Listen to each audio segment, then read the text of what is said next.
Eh bien, je crois que c'est l'heure. On va pouvoir commencer. Alors, euh, euh, avant de démarrer ce segment, je tiens à remercier les organisateurs, Émilie, qui ont su maintenir cet événement majeur pour l'IAM en dépit de circonstances assez compliquées et difficiles, je crois. Donc, bravo à tous pour avoir fait tout ça. Merci David. Euh, Donc aujourd'hui, nous allons parler de la mesure de la performance de l'IAM et du cercle vertueux de la maturité des processus.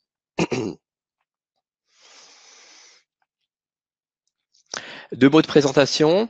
Donc, bon, je m'appelle David Doré, je suis un professionnel de l'IAM. J'ai pas mal roulé ma bosse dans le domaine de la cybersécurité. Alors, je pense que je peux déjà me, me considérer comme un dinosaure ou un vétéran dans le domaine. Je suis aussi le fondateur d'une association à but non lucratif pour les professionnels de l'IAM, dont le seul but est de mettre à disposition un wiki pour permettre aux professionnels de l'IAM d'échanger leurs pratiques, de structurer leur connaissance dans le domaine. Voilà, c'était un petit peu publicité pour cette initiative. Et puis, en parallèle à ça, je mène aussi des travaux de recherche dans le domaine de l'IAM et c'est ce qui m'amène aujourd'hui euh, à venir vous présenter précisément les résultats de mes travaux de recherche. Alors, notre agenda, ce sera d'abord une petite présentation du projet de recherche en tant que tel, ensuite des concepts clés qui sous-tendent ce projet de recherche. Je vais partager avec vous les résultats de ce projet de recherche et ensuite un petit peu le planning des recherches futures que je compte initier sur cette base par la suite. N'hésitez pas à faire de cette séance une séance interactive, poser des questions dans le chat. J'essaierai d'allouer un temps en fin de séance pour répondre aux questions, mais dans la mesure du possible, j'y répondrai aussi de façon interactive au fur et à mesure qu'elles seront posées. Alors, quand on démarre un projet de recherche académique, on a toutes sortes d'idées qui nous viennent à l'esprit. Moi, comme j'ai fait beaucoup de développement dans ma carrière professionnelle, j'avais une foultitude d'idées techniques qui me sont apparues dans l'esprit où je me disais je pourrais faire de la recherche là-dessus, etc. Ce serait très intéressant. Mais le but de la recherche scientifique, c'est qu'elle soit cumulative, c'est-à-dire de faire le bilan des connaissances accumulées par nos prédécesseurs, d'imaginer une brique qui puisse contribuer à la construction du grand édifice de la connaissance, et puis de voir la brique qui pourrait être la plus utile, et puis ensuite d'espérer que nos successeurs pourront utiliser cette brique pour aller plus loin et poursuivre le travail. Donc j'ai, comme tout le monde, fait en premier lieu une cartographie de la recherche passée en IAM pour voir qu'est-ce qui pourrait être utile dans ce domaine. Et puis, alors tous les professionnels aguerris de l'IAM le confirmeront, et puis la littérature le confirme très largement. Ce qui est important en IAM, c'est avant tout l'organisation, les processus et les gens qui font l'IAM. La technologie, c'est un outil formidable, mais ça vient en second. Pour le dire un peu simplement, je préfère avoir une équipe IAM compétente avec des processus robustes et une technologie un peu pourrie que une équipe IAM incompétente, des processus chaotiques et puis le dernier cri de la technologie. Évidemment, je ne veux pas mettre les deux en opposition, c'est pas du tout le but de mon propos. Voilà. Alors, ce que j'ai pu constater en faisant ma revue de littérature et de la recherche passée, c'est qu'il y avait une sorte de déséquilibre. La recherche, c'était beaucoup en IM, c'était beaucoup focalisé sur les aspects technologiques et techniques. Il y a de la recherche qui a été faite sur la dimension humaine, mais très concentrée sur l'utilisateur final, l'ergonomie des mécanismes d'authentification et leur perception par l'utilisateur, le respect des politiques de sécurité, etc. Mais c'est vraiment l'utilisateur final, les gens qui font l'IAM ont peu été l'objet de recherches spécifiques et l'organisation de la fonction IAM dans les organisations n'a pas été non plus. Du coup, j'ai concentré ma recherche sur ces aspects-là. Alors, Comme la fonction IAM, son organisation des processus, c'était un sujet un peu trop vaste, je l'ai abordé sous l'angle plus particulier de la mesure de la performance de cette fonction dans l'organisation. Et puis, comme je savais que je n'allais pas pouvoir, à moi tout seul, de façon définitive, traiter toutes ces questions-là, un but secondaire de cette recherche, c'est d'ouvrir des portes, de poser des jalons, et puis d'inviter d'autres chercheurs, des personnes qui feraient des travaux de master, des doctorats ou autres, à s'emparer de cette question de la fonction IM dans les organisations pour poursuivre en fait ce qui devrait devenir vraiment un sujet de recherche à part entière. Un tout petit avertissement ici. Je vais vous présenter des résultats de recherche qui sont des résultats préliminaires, ça veut dire qu'ils ont été approuvés par le professeur qui suit mon travail, etc. Néanmoins, ce qui fera foi à la fin, ce sera la publication du rapport de recherche d'ici, j'espère, quelques semaines. Voilà. Alors, en quoi a consisté ce travail de recherche? Eh bien, c'était une enquête auprès des professionnels de l'IAM. Pour ça, j'ai constitué un échantillon de la population des professionnels de l'IAM d'environ 600 professionnels, dont la démographie, c'était beaucoup des gens plutôt expérimentés en IAM. Plus de 300 d'entre eux ont répondu au questionnaire, et puis une centaine ont fourni des réponses au questionnaire particulièrement exhaustives et complètes qui ont bien nourri ce travail de recherche. Alors, je profite ici de l'occasion qui m'est donnée pour remercier tous ceux qui ont répondu à ce questionnaire. Je les ai pas mal embêtés, ils ont passé du temps là-dessus. J'espère que, au travers de la publication des résultats de recherche et puis des conférences que je donnerai, etc., je pourrai quelque part rembourser toutes ces contributions qui ont été faites par les professionnels. La recherche était très internationale, elle avait des participants dans 35 pays différents. Alors, comme tout échantillon, aucun échantillon de population n'est parfait, il a ses biais, et puis ces aspects-là sont couverts plus en détail dans le papier de recherche. Alors, on va aborder quelques concepts clés. Tout d'abord, le concept de mesure. Alors, on peut dire, on a tous une compréhension, parce que évidemment, là, on va parler de la mesure de la performance de l'IAM dans les organisations, et donc, il faut comprendre ce que c'est qu'une mesure. Si on se pose la question, qu'est-ce que c'est qu'une mesure, on a tous une compréhension presque physique ou naturelle de ce que c'est qu'une mesure. Mais en réalité, c'est plus complexe qu'il y paraît quand on essaie de définir qu'est-ce que c'est qu'une mesure. Souvent, on tombe dans des définitions circulaires. Une mesure, je prends une unité de mesure et j'effectue des mesures avec, et en fait, on réutilise le mot mesure sans cesse. Et en réalité, la communauté scientifique, il lui a fallu un certain temps pour élaborer une communauté de mesures, une définition de ce qu'est une mesure qui soit vraiment opérationnelle. Ce qu'on va retenir ici, c'est qu'une mesure s'intéresse est empirique, c'est-à-dire elle a comme objet la réalité, l'univers physique qui nous entoure, les phénomènes et les objets qu'elle contient. Les objets que nous allons mesurer peuvent être par contre objectifs ou subjectifs. Une mesure sur un objet objectif, ça va être par exemple le nombre de collaborateurs dont je gère les identités dans mon organisation. Une mesure subjective, ça va être par exemple la perception de la satisfaction des clients internes des services IAM que je propose dans mon organisation. Une mesure, c'est surtout la création d'un modèle de la réalité, telle sorte à pouvoir effectuer des opérations sur mon modèle abstrait et puis en tirer des conclusions. Ça, c'est très important. Sinon, une mesure ne sert à rien. On ne va pas rentrer trop dans les détails ici, mais une notion fondamentale de la mesure, c'est la question de l'erreur dans la mesure.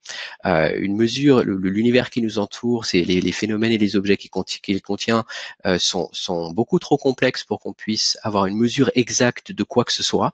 Donc, toutes les mesures sont fausses. La question, c'est pas si notre mesure est exacte ou non, mais vraiment de reconnaître le fait que notre mesure comporte une part d'erreur nécessairement et de gérer et contrôler cette erreur dans le cadre du travail de mesure que nous effectuons. Alors, le deuxième concept clé qu'on va rapidement couvrir, c'est la notion de performance. Qu'est-ce que ça veut dire la performance? Et la définition que je souhaiterais qu'on retienne pour cette séance, c'est que la performance, c'est l'atteinte des buts. Alors c'est une définition un peu brutale, hein. En réalité elle est très puissante, hein, et elle nous confronte parfois à des difficultés ou des incohérences assez difficiles à affronter. Néanmoins, l'atteinte des buts comme définition de la performance, il faut bien voir que ça comporte implicitement la notion d'efficience. Ça, c'est très important parce que les buts sont toujours dans un système de contraintes. Un manager IM, par exemple, n'aura jamais un budget illimité, un temps illimité et des ressources illimitées pour réaliser quelque chose. Donc, c'est vraiment l'atteinte de ce qui a été décrit comme étant ou fixé comme étant les buts dans le système de contraintes qui est donné, qui est l'ère de jeu dans laquelle on s'inscrit. Et la mesure de la performance, maintenant, qu'est-ce que c'est? Eh bien, en fait, c'est plus que la somme des parties en réalité. La mesure de la performance, c'est au sens moderne du terme, c'est quelque chose qui a commencé au début des années 1900 dans des entreprises comme Dupont ou General Motors, qui ont utiliser des procédures budgétaires, les chiffres financiers basiquement pour mesurer la performance. Et il a fallu attendre environ les années 80 pour que l'on réalise une sorte de vrai changement de paradigme, comme on dit en recherche, pour qu'on réalise que ces chiffres financiers ne permettaient pas de rendre compte de la performance. Ils étaient insuffisants. Et durant la décennie des années 80, il y a eu beaucoup d'expérimentations pour trouver des mesures complémentaires de la performance. C'est là qu'on a expérimenté notamment avec la perception de la satisfaction client, de la satisfaction de l'employé, la mesure des processus internes à l'entreprise, etc. Tout ça s'est consolidé dans les années 90 pour donner lieu à ce que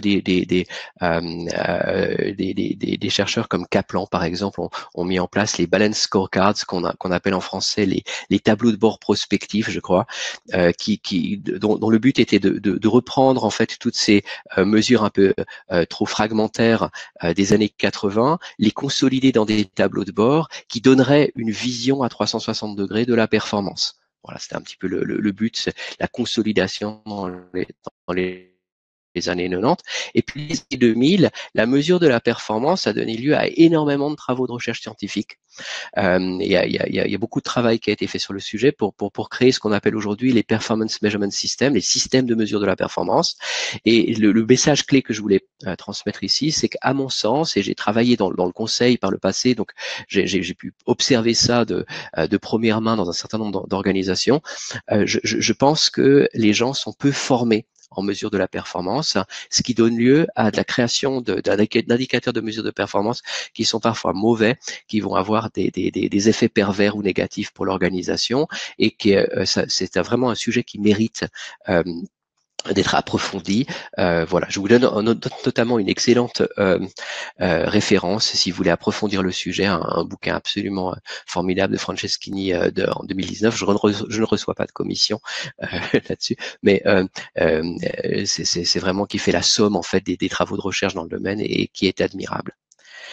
Voilà pour la mesure de la performance. Le dernier objet auquel on va s'intéresser avant que je vous présente les résultats de recherche, c'est la notion d'IAM. Qu'est-ce que c'est que l'IAM? Alors là, il y a plusieurs perspectives différentes qui permettraient de définir ce que c'est que l'IAM. L'une de ces perspectives, c'est évidemment les objets que nous manipulons, donc les entités qui sont finalement les agents qui vont provoquer des opérations dans le système d'information, les identités ou les identités digitales qui sont la représentation de ces identités dans nos systèmes informatiques. Alors c'est un petit peu abstrait, mais en pratique, je pense que tous les professionnels d'IAM voient bien là où je veux en venir.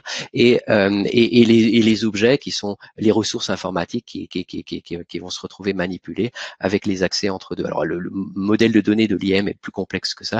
Là, c'est évidemment très sommaire. Un aspect de l'IAM qui est très spécifique à cette profession, c'est que, et c'est fortement inscrit, je pense, dans notre ADN, c'est la notion de cycle de vie. Nous nous intéressons à manipuler ces objets dans leur cycle de vie long, complet. C'est une vraie obsession. Alors le joiner mover lever process, c'est un des exemples de ce souci pour le cycle de vie, mais ça n'en est qu'un exemple. En fait, ça va beaucoup plus loin que juste ça.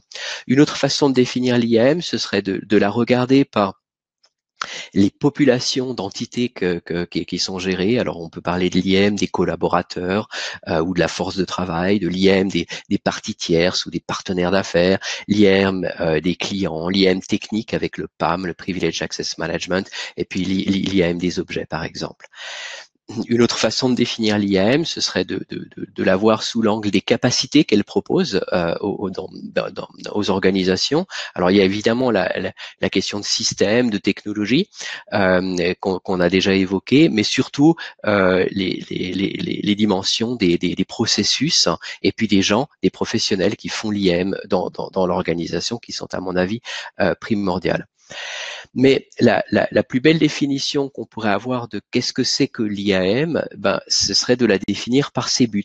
Et ça pose la question, ben, alors à quoi ça sert? Pourquoi est-ce qu'on fait de l'IAM? Et puis c'est évidemment la question que je me suis posée. J'ai effectué à partir de la littérature, de l'industrie et scientifique sur le sujet, j'ai inventorié les buts connus de l'IAM de façon la plus systématique possible. Et puis on arrive, alors il y a différentes méthodes de classification, etc. Mais on arrive grosso modo à une douzaine de grands buts typiques pour l'IAM dans une organisation. Alors, on va retrouver évidemment les buts liés à la sécurité de l'information, ça c'est clair, à assurer la conformité avec le cadre réglementaire et les obligations contractuelles, ça c'est une deuxième dimension qui est très importante, les notions d'améliorer la productivité de l'organisation, mais on va trouver aussi d'autres buts qui sont très transversaux et vraiment intéressants, comme par exemple faciliter la transformation digitale de l'entreprise, accélérer sa transition vers le cloud, améliorer l'expérience client, etc. Et ce que l'on constate, c'est que l'IAM propose une panoplie large et transversale de propositions de valeur ou de buts possibles pour l'organisation. Donc la question devient non pas qu'est-ce que c'est que l'IAM, mais c'est quels sont les buts de l'IAM dans mon organisation. Et la réponse à cette question devrait vraiment venir des instances dirigeantes de l'organisation, de la direction générale. Donc ce que je pense, c'est que la responsabilité des professionnels de l'IAM, c'est d'expliquer à la direction générale quels sont les buts que peuvent poursuivre avec ses capacités et ses compétences l'IAM, et ensuite c'est à cette direction générale de fixer les buts prioritaires qui sont les mieux alignés pour réaliser les objectifs stratégiques de l'organisation. Très bien. Donc de là maintenant, on va arrêter la partie un petit peu abstraite et conceptuelle et puis parler des résultats de ce projet de recherche que j'ai mené. Alors si on reprend ces buts que je viens d'évoquer tout à l'heure, j'ai posé la question aux professionnels de l'IAM, comment est-ce que vous ressentez ces buts, comment est-ce que vous les classez pour votre organisation? Et je leur ai demandé de m'indiquer parmi ces buts lesquels étaient des buts prioritaires et stratégiques pour l'IAM, quels étaient les buts secondaires. Alors par but secondaire, on entend des buts qui vont auxquels on va allouer des ressources, ils sont financés, on va activement travailler sur ces sujets-là. Et puis les nice to have ou les buts accessoires qui vont être des buts que nous n'allons pas poursuivre activement, on va pas allouer des ressources pour atteindre ces buts-là. Par contre, si l'opportunité devait se présenter, on avait un coup de bol et puis on pourrait, avec de bonnes synergies, réaliser quand même ce but-là, on le ferait. Et finalement, les items qui ne sont pas des buts. Alors, qu'est-ce que ça nous donne? C'est déjà intéressant en soi. C'est un classement des buts de l'IAM, un classement moyen des buts de l'IAM dans les organisations. On trouve en haut de la liste les questions liées à la sécurité de l'information. De nouveau, c'est cette notion de conformité. Ensuite, la question de productivité. Alors, deux questions qu'on peut se poser par rapport à ce résultat-là, c'est dans mon organisation particulière, est-ce que ces priorités moyennes correspondent à ce que je trouve dans mon organisation, ou est-ce que mon organisation diverge et a des priorités différentes? Ça, c'est une question intéressante. Et puis ensuite, est-ce que les instances dirigeantes de mon organisation, ma direction générale, est en accord? Est-ce que cette priorité-là est alignée avec ces buts-là en particulier, on peut se poser la question, est-ce que, par exemple, d'améliorer l'expérience client, de le retrouver en 4e position, est-ce que c'est cohérent avec la stratégie de l'organisation? De le trouver en 9e position, par exemple, le renforcement de la confiance avec les parties tierces, est-ce que c'est cohérent avec la stratégie de l'organisation? Voilà. Alors, une fois qu'on s'est posé la question des priorités de l'IAM, l'autre question, c'est ce qu'on peut se poser, c'est d'où viennent ces buts, qui les fixent. Et j'ai donc demandé aux participants à l'enquête de m'indiquer quels étaient à qui rapportait le manager IAM dans l'organisation. La moitié d'entre nous rapportons directement au RSSI ou CISO. À peu près un 5e rapporte au responsable informatique, au CIO, certains au COO, etc. Ce que je voudrais noter ici, c'est que un certain nombre de managers IAM ont des lignes de reporting multiples. Ils vont rapporter, par exemple, au RSSI et au CIO. Voilà, il y a ces cas-là aussi.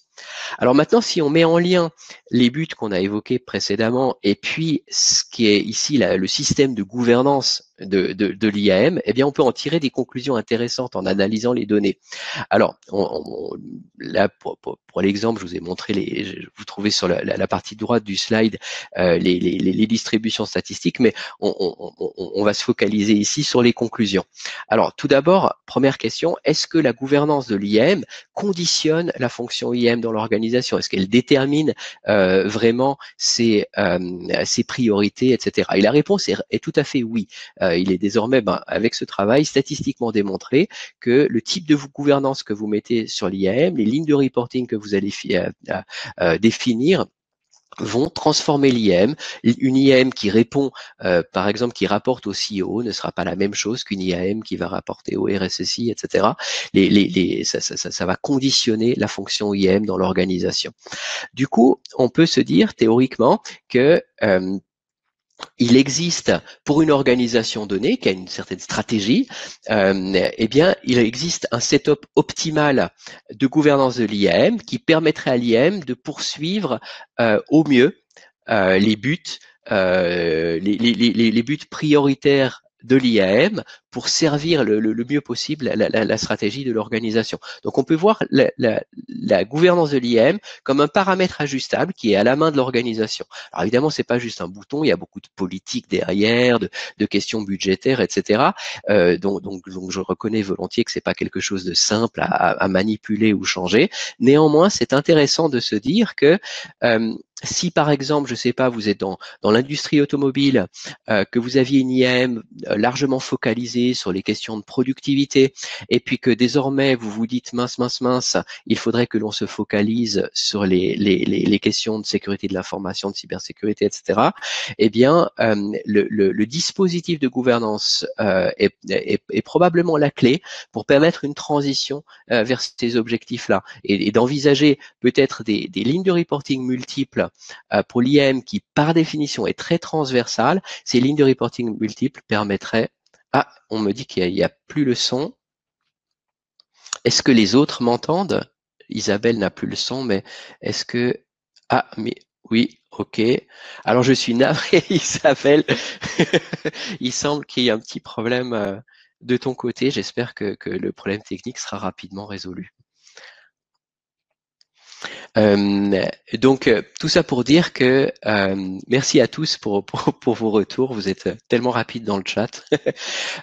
Alors, bref, tout ça pour dire que la gouvernance de l'IAM peut être vue comme un outil de travail pour conditionner, former l'IAM et qu'elle doit l'accompagner dans le temps. On doit la voir comme quelque chose d'évolutif pour accompagner au mieux l'IAM dans l'organisation. Un autre aspect que j'ai étudié avec cette enquête, c'était la question de la maturité des processus IAM.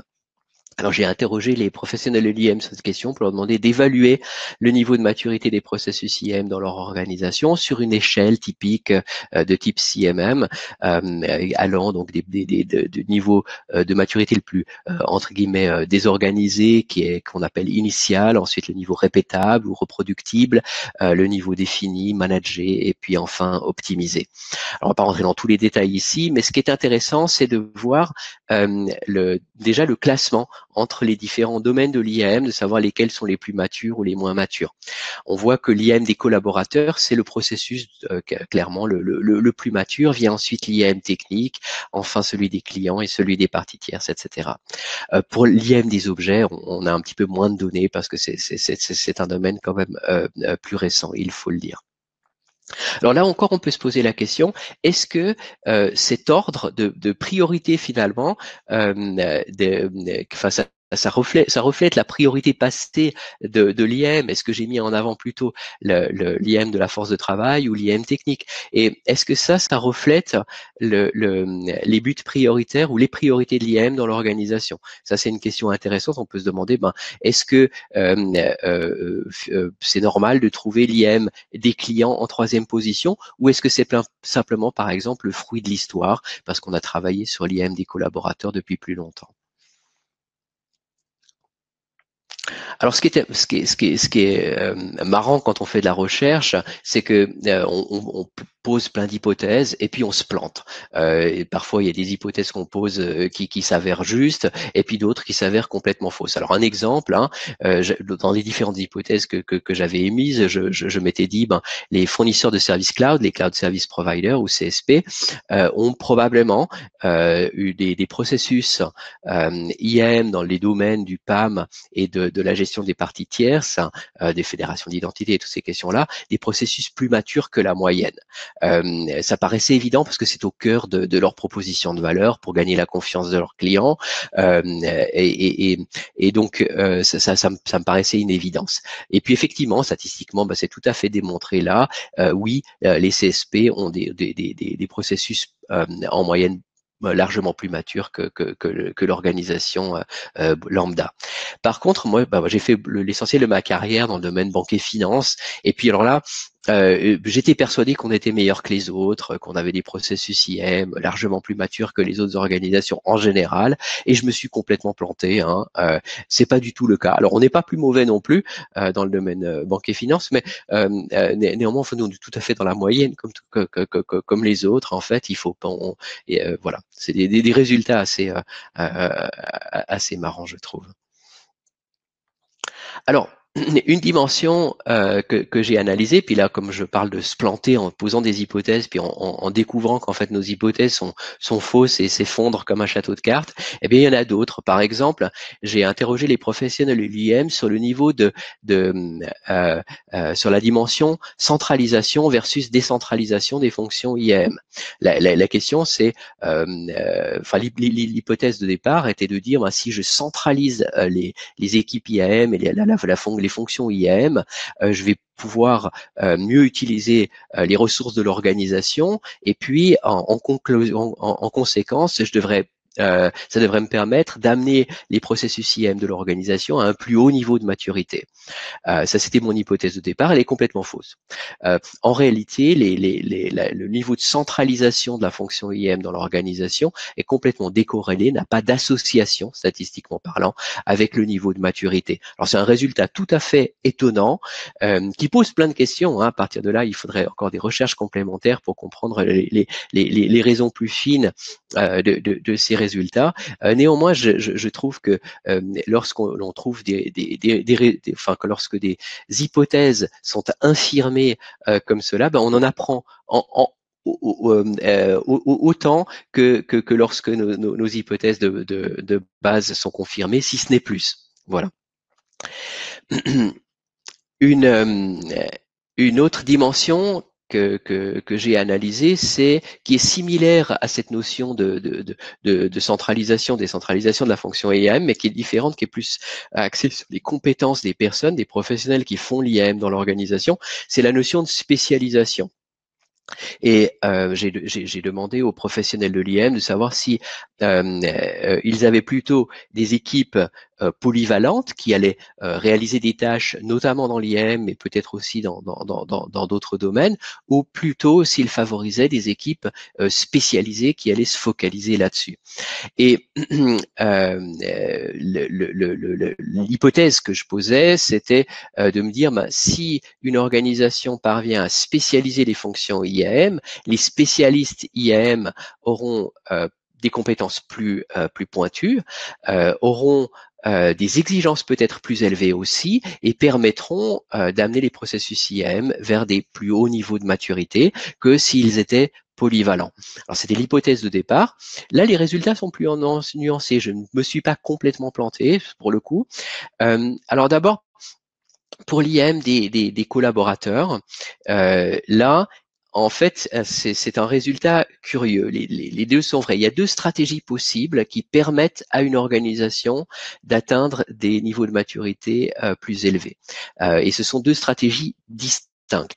L'une des stratégies possibles, c'est une stratégie très polyvalente qui va axer l'IAM des collaborateurs sur des équipes polyvalentes. Une autre stratégie possible, c'est une stratégie par la spécialisation. Les stratégies perdantes vont être plutôt les stratégies hybrides où on n'a pas su ni spécialiser les fonctions, ni etc. Et puis on n'est pas très au clair là-dessus. Alors ça c'est intéressant, ça demanderait des travaux de recherche complémentaires pour mieux caractériser ces deux stratégies gagnantes. Voilà, ça c'est pour l'IAM des collaborateurs. Le PAM et l'IAM technique, on va revenir dessus parce que c'est statistiquement problématique, comme on va le voir.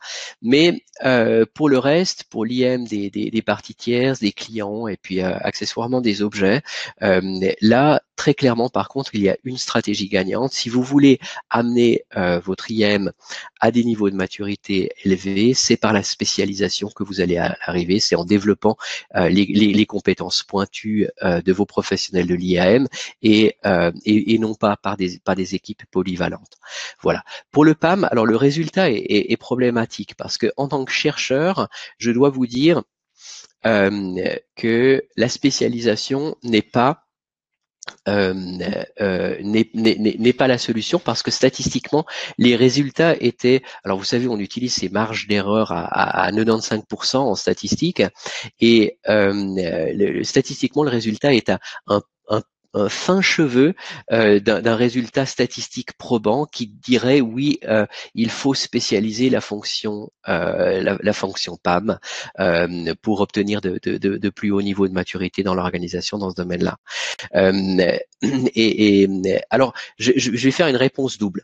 Je vais vous dire, en tant que chercheur, je dois vous dire que ça n'est pas un résultat statistiquement robuste parce que il est à 0,0, je sais plus combien de pourcents d'un résultat robuste, vraiment à ce micro-cheveu. Par contre, en tant que professionnel de l'IAM, ma conclusion est que très clairement, la fonction de l'IAM technique, du PAM, etc., doit être une fonction spécialisée si l'on souhaite amener les processus IAM dans ce domaine-là à des hauts niveaux de maturité dans l'organisation. Alors, je regarde le temps, une demi-heure, ça va. On va garder le rythme. Donc, à présent, on va regarder encore des associations comme ça en analysant nos données. L'une, c'est le respect des bonnes pratiques en matière de mesure de la performance dans l'organisation. Donc là, il y a toute une série de bonnes pratiques qui ont été identifiées et puis qu'on a évaluées dans l'organisation versus, encore une fois, le niveau de maturité. Ah, super. Merci, Émilie. Alors, là, il y a une association enfin, celle-là, elle était un peu naturelle, c'est un peu bateau de le dire, hein, mais une organisation qui a des processus IAM matures sera une organisation qui va aussi avoir respecter les bonnes pratiques en matière de mesure de la performance sur ces processus IAM et la fonction IAM. Alors, ce qui est intéressant de se dire, c'est que ça apporte quand même un avantage compétitif lorsque on a obtenu le niveau de maturité adéquat ou que l'on a respecté ces bonnes pratiques de la maturité. Pourquoi? Pas parce que la mesure de la performance va donc être plus précise, va nous permettre de rendre compte des réalisations de l'IAM plus précisément et ça crée une feedback loop, donc un retour d'information qui nous apporte un cercle vertueux. De façon plus intéressante, il y a la question absolument, Patrick. Je suis absolument d'accord avec toi. Un autre résultat statistique intéressant, c'est l'association qu'il y a entre le placement des indicateurs de performance et le niveau de maturité de l'IAM dans l'organisation. Alors, traditionnellement,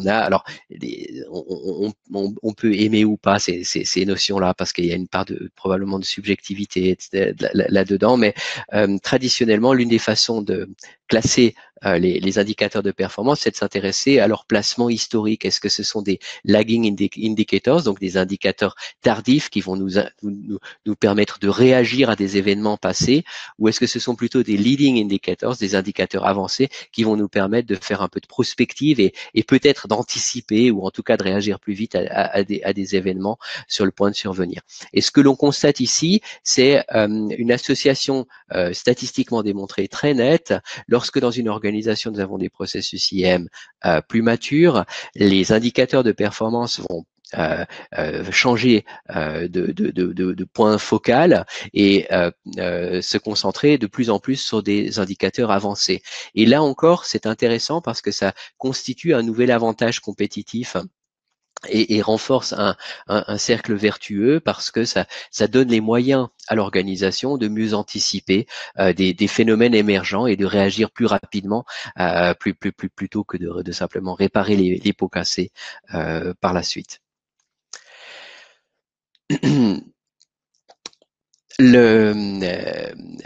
Une autre association de ce type-là qui est intéressante, c'est la couverture des mesures de performance en IAM. Et là aussi, eh bien, plus de maturité dans les processus IAM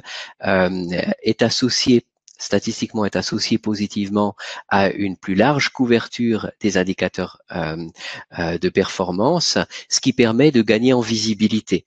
On passe d'un monde où on ne savait pas trop qu'est-ce qu'il en était, et donc les décisions managériales, lorsque nous n'avons pas les indicateurs à disposition, sont plus approximatives et aléatoires, parce que on suit son gut feeling, comme on dit, on suit ses tripes et puis on prend des décisions, alors que plus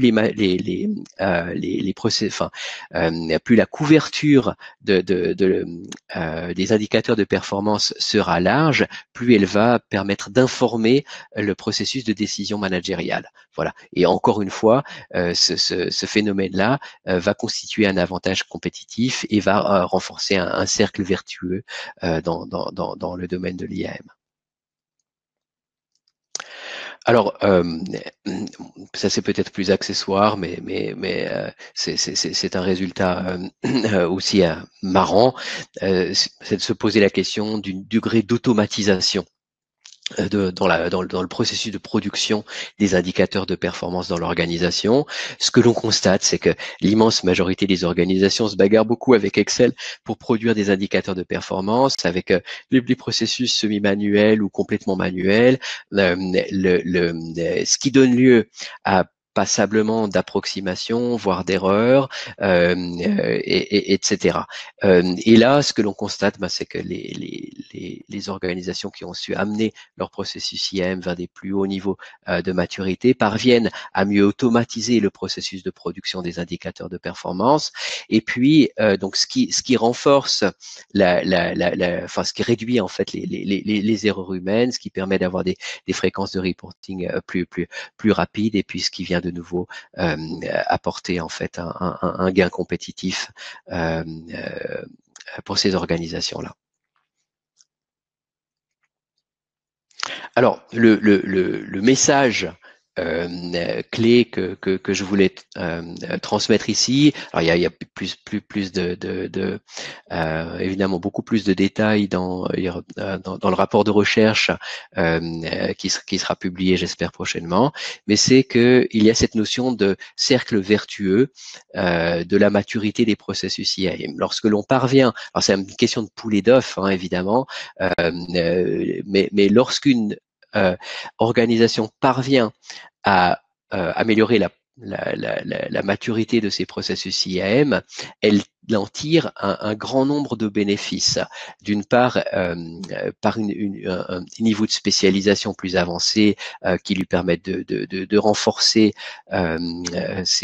encore plus encore ses processus IAM, par aussi une capacité qui lui permet d'aller chercher de la création de valeur dans une panoplie plus large de buts.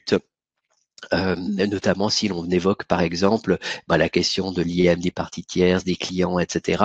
Donc plus nos processus IM ont monté en maturité, plus on va être capable de fournir une large panoplie de création de valeur ou de proposition de valeur à l'organisation.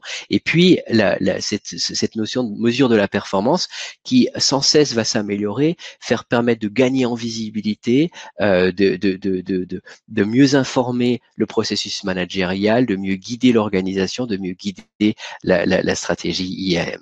Voilà, ça c'est le message clé. Alors le problème qui n'est pas résolu, puis là j'ai pas de merci Billy.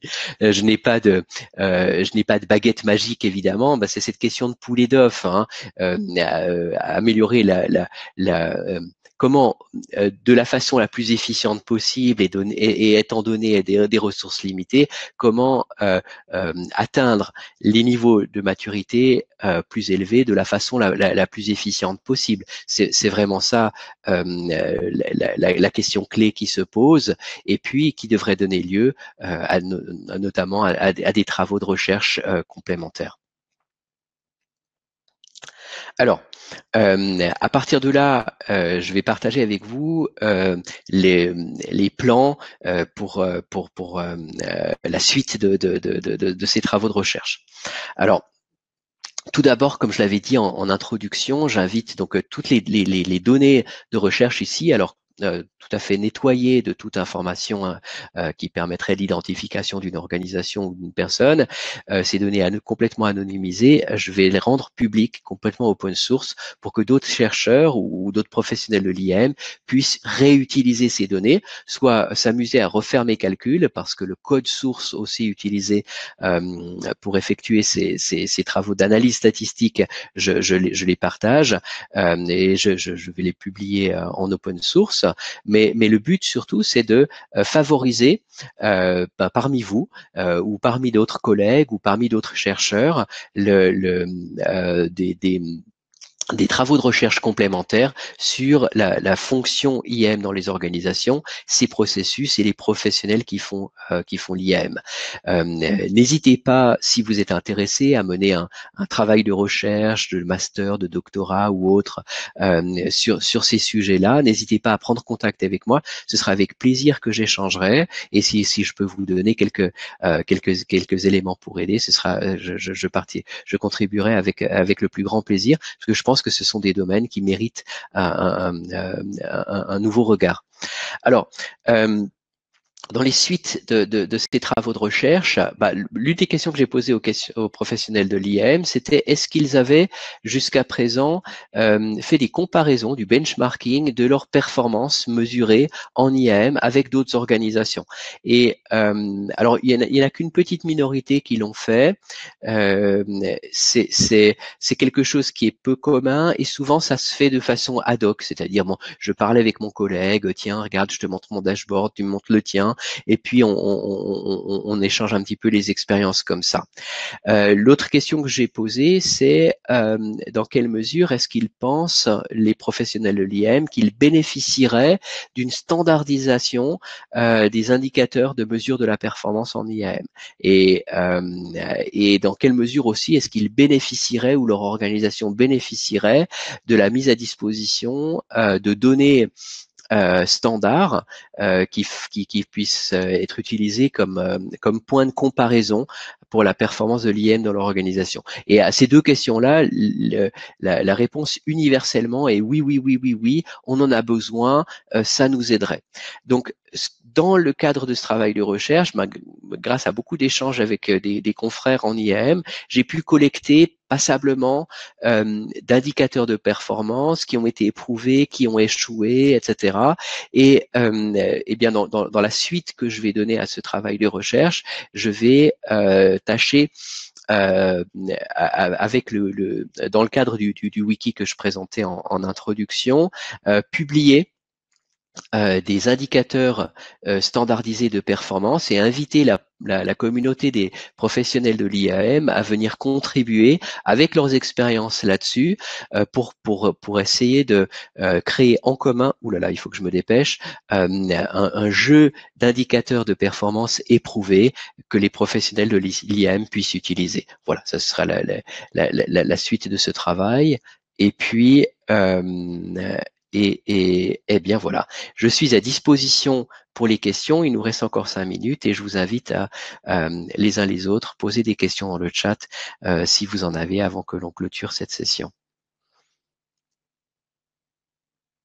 Et je me félicite d'avoir respecté le temps.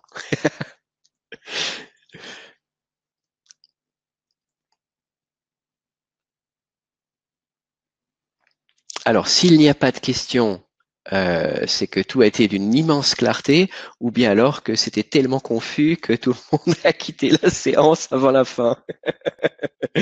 Très bien. Derrière chaque but connu. Oui, Michael, alors ça c'est une super question. Puis c'était vraiment là où je voulais en venir, c'est que la mesure de la performance doit être ciblée sur les buts fixés. Et alors oui, j'ai des exemples concrets. J'ai commencé à constituer une base de données d'indicateurs de mesure de performance liés aux différents buts de l'IAM. Et ce sera cette deuxième partie du travail de recherche. Je mettrai ça à disposition. Et donc, Michael, il faut faudra encore attendre quelques semaines ou mois, mais si vous souhaitez contribuer à ça ou échanger sur le sujet, c'est avec plaisir. Merci Samuel. Oui, alors oui, effectivement, c'est une approche un peu différente et peut-être originale, et j'espère beaucoup que d'autres aborderont ou approfondiront la recherche en IAM sous l'angle de l'organisation et des personnes qui font l'IAM dans l'organisation. C'est un sujet qui a été malheureusement assez peu recherché jusqu'à présent.